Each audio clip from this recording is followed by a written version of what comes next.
essas questões profundas que doem na nossa alma.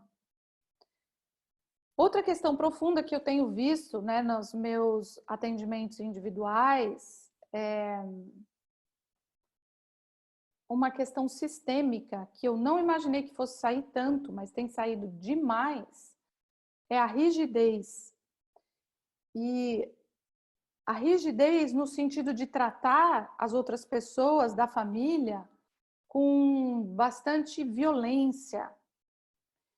Então, quando eu fui constelando essas pessoas que eu atendi desde que começou, né, essa quarentena, eu fiquei impressionada que muitas delas tinham a união, que é o nascimento aqui do Brasil, né?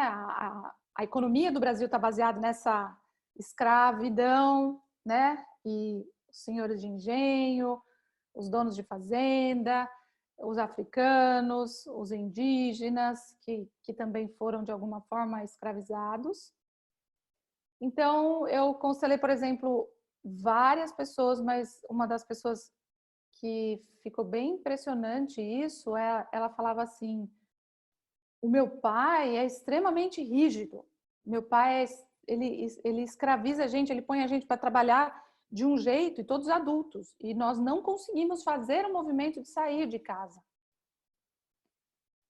E daí, quando a gente foi fazendo os movimentos, né, de constelação online, conforme vai sendo possível, apareceu o quanto esse pai, que era negro, por excluir o senhor de engenho, por excluir o dono da fazenda, por ainda tomando partido, né, do vitimismo dos negros, dá um lugar no coração dele para esse dono de fazenda, para esse capataz, para esse que liderou ou que machucou os negros. Ele se tornou igual. E ele escravizava os filhos de uma forma absurda. Então, a gente vê que tudo aquilo que a gente exclui, inclusive nos comportamentos dos outros, principalmente no comportamento dos nossos pais, nós nos tornamos iguais. E a proposta da constelação é justamente dar lugar ao que foi para que possa haver reconciliação. Então, tudo aquilo que em algum momento foi separado, a vida vai buscar uma forma de conectar. Então, nessas constelações online, eu vi muito casamento de negro com europeu. Não se olharam na morte, né? Porque essa é a cura da vítima e do perpetrador, que iguala a todos. A vida se encarrega de colocar o amor para que eles se conectem novamente, para que eles se reconciliem, para que eles tenham paz novamente. Então, gente, essas 2 semanas, eu falo, gente, não é possível que apareça a mesma história toda hora. E eu falei, bom, vai aparecer uma forma de eu, de alguma forma, trazer cura, mostrando isso também, principalmente para os alunos da Hellinger, que estão aí prestes a se formar e trabalhar com as constelações, muitos já estão nesse caminho, né, já estão constelando, os advogados, né, também, as pessoas ligadas à justiça, o Dr. Sami Storch, enfim. E tudo que, de alguma forma, a gente vê a união do amor trazendo reconciliação e paz. Uma outra coisa que eu vi nesse tempo e que as pessoas trouxeram em relação à convivência foi algumas mulheres que fizeram abortos, elas resolveram, de alguma forma, olhar para isso. Então, uma delas falou para mim, olha, eu não sei ao certo o que eu vou olhar, o que eu quero constelar, mas eu quero ver uma parte financeira não, profissional, mas também eu tô com a minha filha que tentou suicídio. Então, eu não sei exatamente o que eu vou olhar. Só por aí já dá para ver que, pelo amor de Deus, o que a gente precisa olhar? O que é mais importante? Mas eu vi que ela se esquivou um pouco de olhar para isso. E daí ela falou: olha, eu contei para minha filha que eu vi numa constelação que ela não era a primeira filha, que ela é a segunda, e que tem uma criança que veio antes, mas isso era um segredo da mamãe. E ela falou: e depois que eu fiz isso, a criança começou a ficar introspectiva e começou a falar sobre suicídio. Então, gente, a nossa preocupação, e eu digo preocupação num sentido ruim, mas a nossa responsabilidade de não colocar em cima de uma criança um segredo, porque ela tem uma outra filha, o marido dela, esse marido não sabe desse aborto, e o primeiro, com esse primeiro namorado, foi com esse primeiro namorado, esse movimento não foi feito. Então é como se ela quisesse começar um processo, mas a forma que ela começou esse processo, ela jogou um peso para essa criança, né? Então, os segredos que estão no campo, eles precisam ser um a um olhados e respeitados. Não é porque às vezes é mostrado numa constelação que então a gente precisa contar para a criança desta forma ou não sentir a forma como vai ser o momento certo, sendo que a gente ainda não pôde fazer o movimento de incluir olhando para a dor desse bebê abortado. Porque como ela incluiu esse bebê? Ainda olhando só para ela, para a dor dela, para a tristeza dela, para a culpa, para a vergonha, para o peso. Então, quando ela fez esse movimento, a filha dela começou a fazer o movimento de sentir a dor da criança, de querer seguir esse primeiro irmão na morte. Então, daí foi feito todo um trabalho para que ela olhasse para a dor dessa criança, para que ela pudesse. Ela não estava disponível para esse relacionamento com esse outro, com o segundo marido, para que ela pudesse olhar para essa primeira família que ela formou com essa pessoa, e que daí sim deixasse esse filho livre, que ela é a grande, que ela olha para isso, que ela e o marido podem olhar para isso. Então, às vezes, uma coisa que a pessoa lê e ela acha que ela pode fazer sozinha em casa, ou algo que ela viu na internet, ou algo que ela ouviu e que ela faz um movimento, pode sim causar uma desordem maior do que simplesmente esses segredos que estão ali prontos para serem vistos, incluídos, serem agora manifestados de uma forma mais, de uma forma com conhecimento.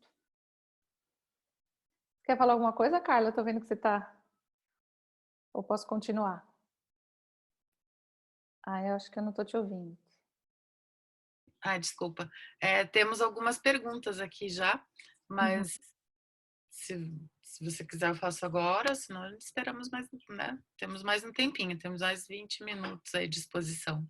20 minutos. Então tá bom. Então vou continuar a exposição e depois a gente.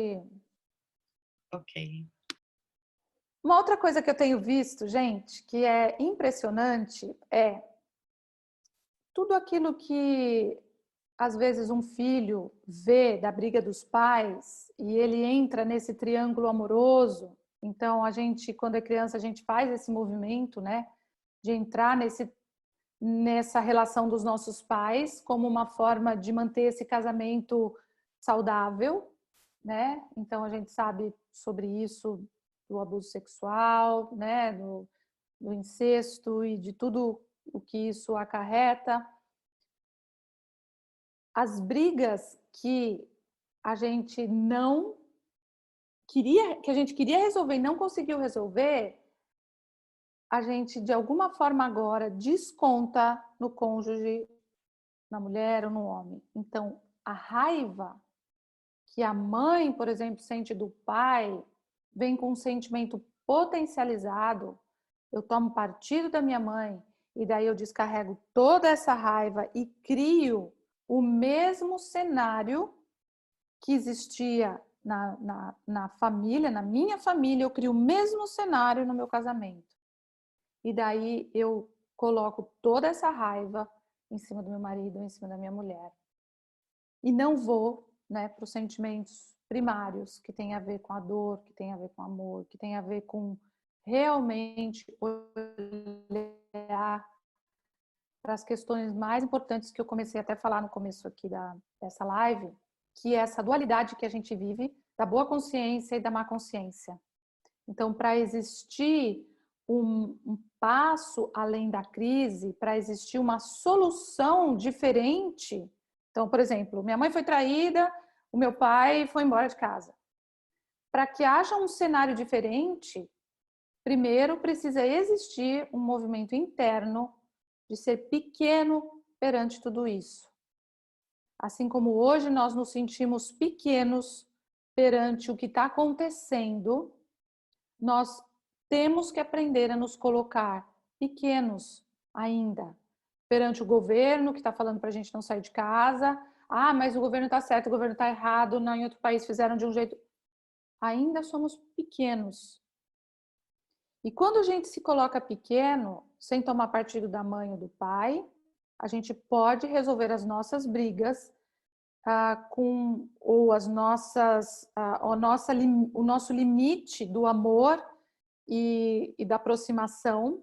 As brigas acontecem para a gente achar o limite certo entre eu e o outro. Se não houve essa sintonia do limite certo da nossa mãe com o nosso pai, se a nossa mãe ficava na boa consciência, porque na família da nossa mãe, eles comiam, como eu até brinco, né? Falar, era uma família de italiano, comia macarrão no domingo. Daí casou com um japonês que come sushi. Então, o que é certo comer no domingo? É sushi ou é macarrão? Daí a mãe começa a brigar. Não, comer macarrão é o certo. E o pai começa a falar, não, eu comer sushi. Eu comer sushi é o certo. Então, ambos estão certos ou ambos estão errados? Ou qual é a solução disso? Então, que ambos possam ceder ao novo, aquilo que se apresenta. Ambos possam unir aquilo que cada um traz de bom, de experiência e de força, né? De uma família e da outra família. Agora, quando a gente viu isso na nossa família, minha mãe com a boa consciência de tenho que comer macarrão, meu pai com a boa consciência dele tem que comer sushi, eu falo, bom, então eu vou ser radical. Eu agora não como nada. E daí entra aí todas as restrições alimentares, né, que a gente nem imagina que pode vir disso também, mas muitas restrições alimentares vêm. Eu não posso comer nada, porque afinal ali não podia comer isso, ali não podia comer aquilo, então eu prefiro me isentar, que eu não posso comer glúten, não posso comer isso, porque tudo vai me causar problema, porque eu vou transgredir algo. Mas só pode haver evolução com a má consciência. Má consciência não é algo mal ou bom, é algo que inclui o macarrão, que inclui o sushi, né? Que inclui os dois. Então, a mãe pode fazer o macarrão, comer macarrão, se ela quiser. O pai pode fazer o sushi e comer sushi. Na mesma mesa, o sushi e o macarrão, eles não vão brigar. Tenho certeza que não. E cada um pode seguir aquilo que quer. E o filho pode escolher, de repente, falar, não vou nem comer isso, nem vou comer aquilo, vou comer um hambúrguer. Que geralmente é isso que acontece. O filho busca algo para não tomar partido, ele busca uma solução diferente. Então, muitas brigas, elas acontecem e se mostram quando nós estamos mais confinados, que é o caso. A boa e a má consciência, ela se mostra agora, né? Então, de repente, eu falo, poxa, acordar às 6 horas da manhã na minha casa era normal. Porque uma pessoa tem que acordar às 6, ela tem que tomar café às 6h30, depois às 8 ela tem que fazer tal coisa. E daí, na casa do outro, o normal é acordar às 2 da tarde e dormir às 3 da manhã. E como que a gente vai organizar isso? Meu Deus! O que é o certo? O que é errado? Como é que a gente vai fazer isso? Então, deixar, permitir, aceitar o outro como ele é um grande desafio e esse é um aprendizado que o Bert Hellinger nos passa, dizendo que a gente só pode ir para o próximo passo quando a gente aceita aquilo como se mostra. Aceita o nosso cônjuge, a nossa esposa, o nosso esposo, nossa mulher, nosso marido, da forma como ele é. Quando a gente faz esse processo, algo de respeito é colocado em ordem. Ao invés de eu ficar falando, mas a sua mãe te tratou assim. Mas na sua casa era essa bagunça. Aqui vai ser diferente. Então, quando a gente consegue entrar no respeito, naturalmente o outro começa a falar, puxa, então vou experimentar. Eu acordo às 2 da manhã, às 2 da tarde, então vou experimentar acordar às 10, porque daí eu posso, de repente, fazer exercício com ela, posso meditar, posso ir até o supermercado que a gente tem que ir. De forma natural, as coisas vão se encaixando. É um aceitar, um se render ao que o outro traz também para a sua vida. Porque talvez acordar às 2 da tarde seja o que você mais precisa agora. E você ainda está na sua boa consciência da rigidez, do mesmo não trabalhando, não posso isso, não posso aquilo, não posso aquilo outro. E o outro está te mostrando, calma, senta aqui, vamos conversar mais leve, vamos dormir às 3 da manhã hoje, vamos ver a lua, sabe? Então, começar a se abrir para a consciência do outro. Começar a olhar de uma forma mais ampla e falar assim, o que ele tem para me ensinar? O que ela tem para me ensinar? E daí, tudo aquilo que você defendia como, não, aqui tem que ser desse jeito, e o outro também defendia, ambos se ampliam, né? Porque o Bert Hellinger dizia que o diferente nos torna grande, nos amplia, nos faz crescer, nos leva para o mais. Então, esse é uma das grandes coisas que também tem aí acontecido durante esse tempo. Continua, Carla? Ainda tem tempo? Temos mais uns minutinhos, pode continuar mais um pouquinho. Então, tá bom. Ô, Carla, eu acho que eu vou fazer então a meditação que eu queria fazer, porque depois vão ser perguntas, certo? Uhum. Então, gente, são 19h19, eu sou muito conectada com essas coisas, né? Então, eu acho que a gente está na sintonia certa de fazer o que a gente vai fazer, né? E vocês sabem do 19 relacionado também ao Bert Hellinger. Então, temos aqui 19.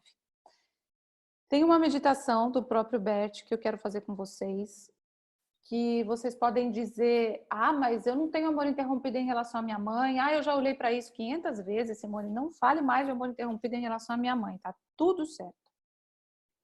Uma coisa que eu aprendi com a constelação é, quando chega um e-mail não bom, vamos dizer assim, com uma notícia ruim, você não quebra o computador, quebra? Geralmente não, né? Dá vontade de quebrar. Mas se a gente, ao invés de criticar os nossos pais como algo pessoal, ou seja, foi minha mãe, porque foi minha mãe, foi meu pai, porque foi meu pai. Se a gente, ao invés de pegar isso como algo pessoal, a gente tirar o pessoal e pegar a mensagem só, que a mensagem da minha infância me traz? O que me tornou essa mensagem? O que eu aprendo com isso? Sem colocar nomes, né? Porque às vezes a gente fala, a minha amiga, aquela amiga, por causa dela, a minha vida se destruiu. Por causa daquele namorado, aquela minha vida se destruiu. Se a gente então pega o contexto, a mensagem, o significado da história e não da pessoa, a gente para de ter raiva do outro. A gente não se identifica mais com o outro em termos de raiva. A gente simplesmente cresce e aprende com as histórias. E esses movimentos que o Bert faz aqui, em relação ao amor interrompido, é justamente para a gente tirar da frente e ficar só com o essencial.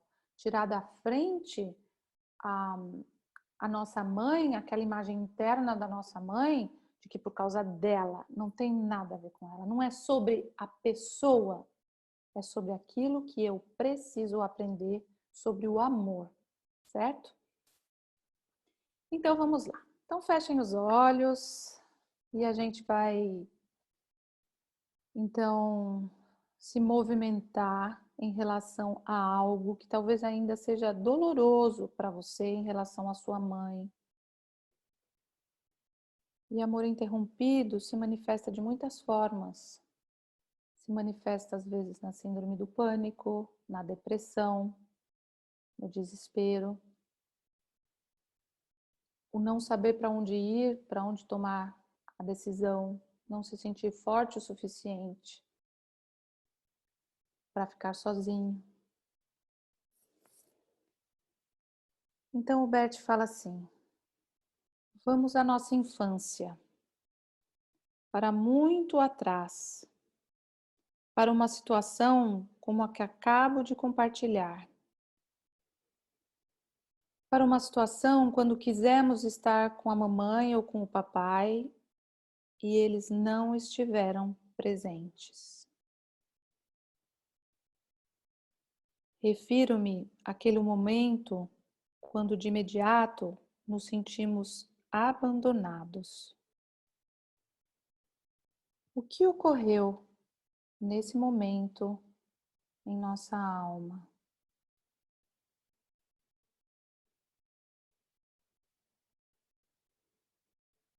Que sentimentos houve?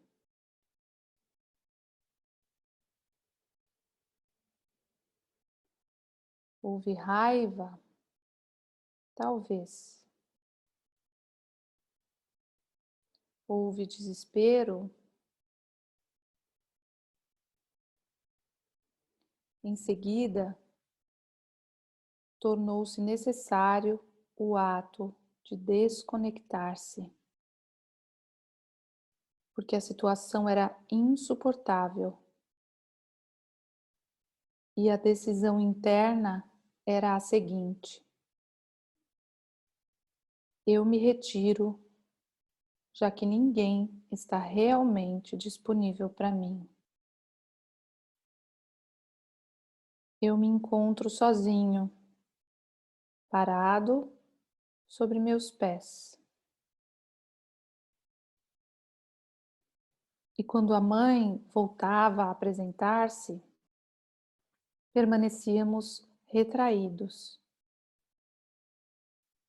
Já não nos aproximávamos dela. Repentinamente, temos outra imagem da nossa mãe. Uma imagem que está ligada à dor, ao abandono ou à recusa.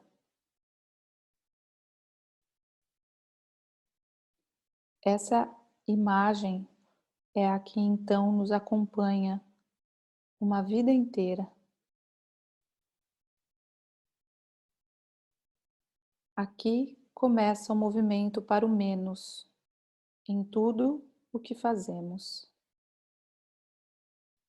Assim, por exemplo, quando a mãe queria aproximar-se de nós, nos retirávamos. Já não buscamos sua proximidade. E isso continua através de toda a nossa vida.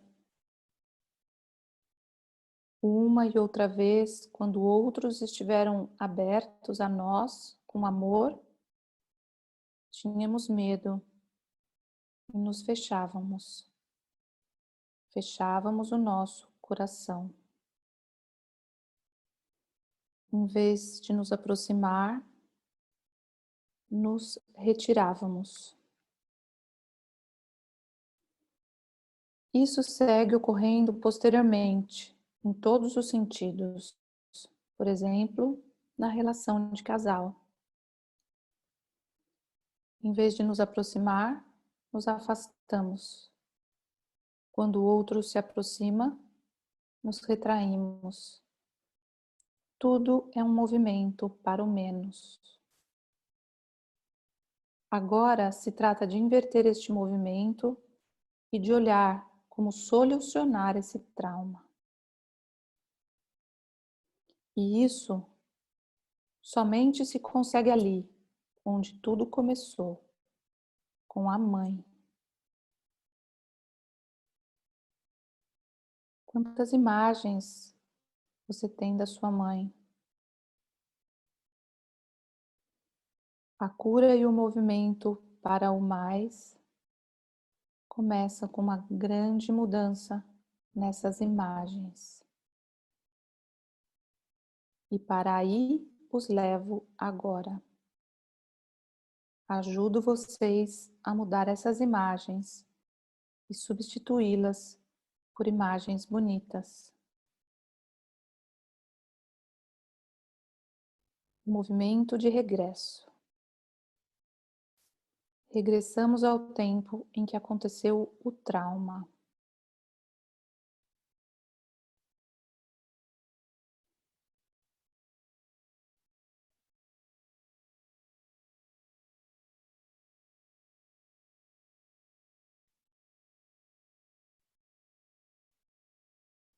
E depois, mais atrás ainda, ao tempo antes do trauma em si mesmo.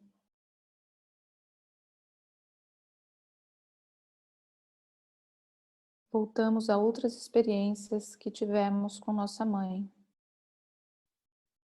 Experiências felizes, cheias de confiança. Começando com essa imagem.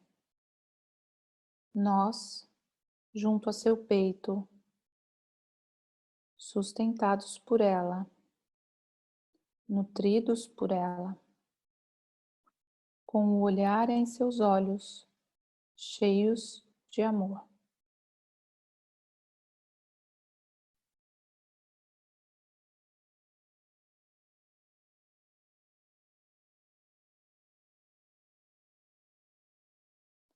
E também vamos para outras experiências afortunadas com frequência. Aparentemente, são apenas pequenas coisas nas quais fomos felizes até ficarmos abobados, porque nos sentimos seguros e a salvo. A infância feliz.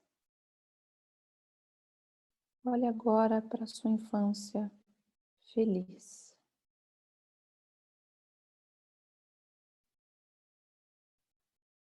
E aos sentimentos ligados a essa infância feliz.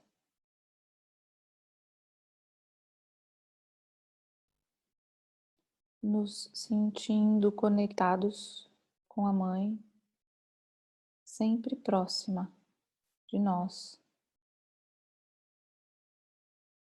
acolhidos nas nossas dores, nos nossos medos,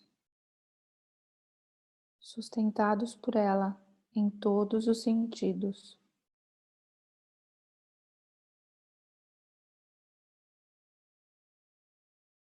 Nos dias em que necessitávamos de algo, ela estava presente em todo momento. Bastava apenas chamar e ela estava ali, sempre. Permitimos que essa imagem se expanda agora em nossa alma, até que nos preencha por completo.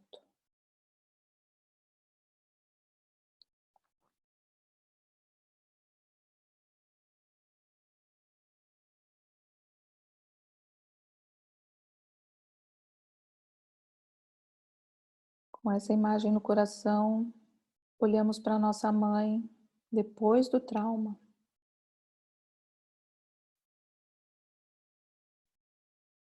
Sustentamos essa imagem da infância feliz.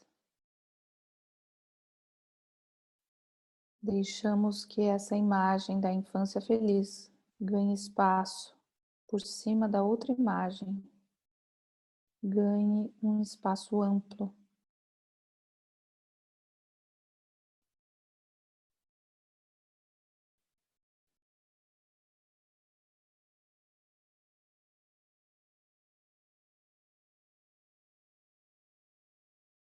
Então, olhamos nos olhos de nossa mãe e nos aproximamos dela agora com um pequeno primeiro passo, apesar do medo.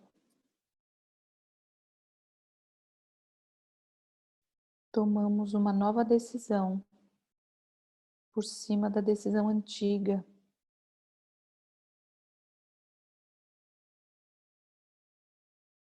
E dizemos à nossa mãe: eu venho.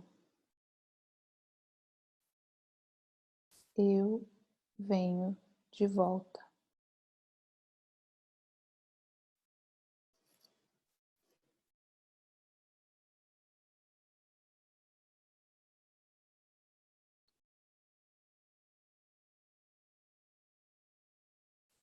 Damos esse pequeno passo sempre olhando para ela nos olhos.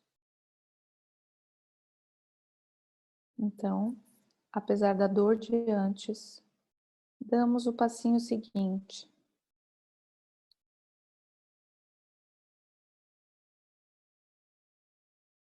Novamente esperamos até que tenhamos o sentimento de que somos capazes, realmente capazes de dar o passo seguinte,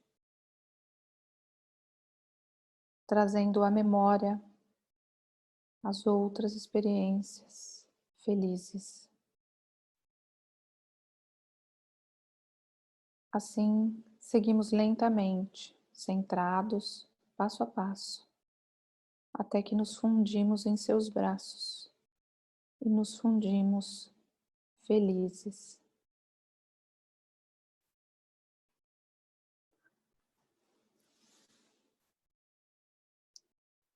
Então é isso, aos poucos a gente volta para cá.